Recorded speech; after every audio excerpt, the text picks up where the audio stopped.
और महाराष्ट्र के सियासी ड्रामे पर बड़ी खबर है। शरद पवार से संजय राउत की मुलाकात होगी। 11:30 बजे ये मुलाकात हो सकती है।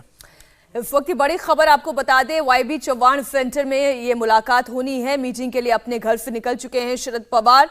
इस वक्त जितने भी प्रयास किए जा रहे हैं वो सरकार को बचाने के किए जा रहे हैं, लेकिन समस्या शिवसेना के सामने केवल सरकार बचाने की नहीं है बल्कि पार्टी बचाने की भी है, क्योंकि एकनाथ शिंदे गुट की ताकत लगातार बढ़ती जा रही है।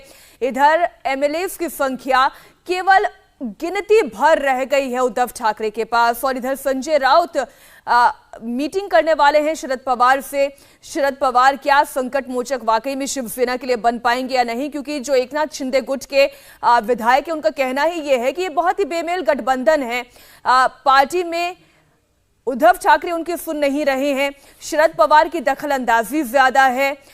भले ही संजय राउत ये इशारा करें कि अगर एमएलए चाहते हैं कि महाविकास अघाड़ी से शिवसेना बाहर निकल जाए तो इसके लिए भी वो तैयार हैं। एक तरफ कहते हैं तैयार है महाविकास अघाड़ी सरकार से निकलने के लिए, वहीं दूसरी तरफ मुलाकातों पर मुलाकातें कर रहे हैं शरद पवार और उद्धव ठाकरे। संजय राउत की मुलाकात हो रही है, तो ये थोड़ी सी विचित्र परिस्थिति है, लेकिन विकल्पों को तलाशा जा रहा है। विकल्प अगला क्या होगा उद्धव ठाकरे के लिए? देखिए, जिसका जिक्र आप कर रही है मीनाक्षी, उसकी तस्वीरें हम दिखा रहे हैं। वाईबी चौहान सेंटर से जो तस्वीर आ रही है उसमें अभी से थोड़ी देर में आप देखिए जो गाड़ी एंटर हुई है, जो काफिला था, ये शरद पवार का काफिला था। शरद पवार पहुंच चुके हैं और संजय राउत की मुलाकात होनी है। 11 बजे का वक्त तय हुआ है, तो अब से किसी वक्त संजय राउत के साथ जो है मुलाकात का जो है दौर शुरू हो जाएगा। तो एक बार फिर से देखिए, ये जो आप काफिला देख रहे हैं, शरद पवार पहुंच चुके हैं।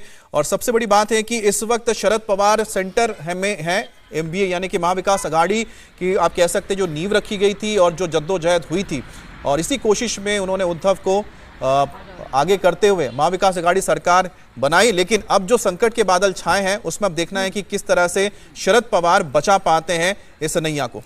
हमारे सहयोगी पवन नारा जुड़े हुए हैं, इस खबर पर लगातार अपडेट मुंबई से पहुंचा रहे हैं। पवन, एक तरफ महाविकास अघाड़ी से निकलने की बात, संजय राउत ये कहते हैं कि एमएलए उनसे आकर कहें तो वो इस सरकार से निकलने की सोच सकते हैं, ये कर सकते हैं, और वहीं दूसरी तरफ शरद पवार से मुलाकात भी करते हैं। दोनों हाथों में लड्डू तो उद्धव ठाकरे के रहेगा नहीं, ऐसा ना हो ना सरकार रहे ना पार्टी रहे। मीनाक्षी, बिल्कुल विकट स्थिति इसलिए है कि अपने साथ छोड़ गए हैं, जबकि महाविकास अघाड़ी के शरद पवार से लेकर कांग्रेस तक कह रहे हैं कि हम सरकार के साथ हैं और हमारी सरकार बचाने की हर संभव कोशिश करेंगे। कल जब ये सवाल खुद एनसीपी से पूछा गया था कि खुद संजय राउत ये कह रहे हैं कि अगर विधायक चाहते हैं तो वो महाविकास अघाड़ी से बाहर आएंगे, तो जिस पर अजीत पवार ने कहा था इस बयान के मतलब हम सीधे संजय राउत से बात करके पूछेंगे। तो देखना होगा कि आज जब ये मुलाकात होनी है वाईबी चौहान सेंटर में, उस वक्त क्या चर्चा होगी, आगे की रणनीति क्या होगी। लेकिन एमवीए या एनसीपी सुप्रीमो शरद पवार की तरफ से जो संकेत आ रहे हैं वो बिल्कुल स्पष्ट हैं कि असली नंबर गेम विधानसभा के पटल पर होगा, उनको आने दीजिए फिर देखेंगे, इस तरह की भाषा है। यानी अभी देवेंद्र पराशर पॉलिटिकल एडिटर भी जुड़े हुए हैं, एक राय उनकी भी इस मुलाकात पर हम ले लें। देवेंद्र, अब देखिए ये सारी कवायद सरकार बचाने की है, लेकिन सरकार बचती है या नहीं बचती है, इसमें संकट मोचक की भूमिका क्या शरद पवार निभा पाएंगे? क्या वो ताकत या वो रणनीति उनके पास है?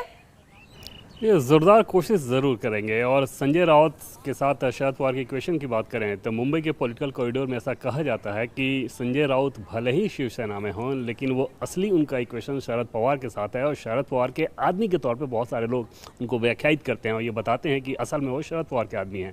तो इससे आप अंदाज़ा लगा सकते हैं कि दोनों के बीच इक्वेशन कैसा है। रह गई बात जो बयानबाजी हुई है गठबंधन से बाहर आने का, उसका कोई मतलब नहीं है। उसका सिर्फ और सिर्फ इतना मतलब है कि जनता के बीच, शिव सैनिकों के बीच जो एक सेंटिमेंट ऐसा आ रहा है कि भाई विचारधारा से आपने कॉम्प्रोमाइज़ कर लिया, हिंदुत्व से आपने कॉम्प्रोमाइज़ कर लिया, जो बागी विधायक ये बात जो कह रहे हैं उसको न्यूट्रलाइज करने के लिए, उनके स्टैंड को न्यूट्रलाइज करने के लिए संजय राउत ने ये आप कह सकते हैं कि जस्ट एक पासा फेंका था। इससे ज़्यादा इसका कोई मतलब नहीं। तीनों ही दल शिवसेना, एनसीपी और कांग्रेस एकदम से सेम पेज पर हैं।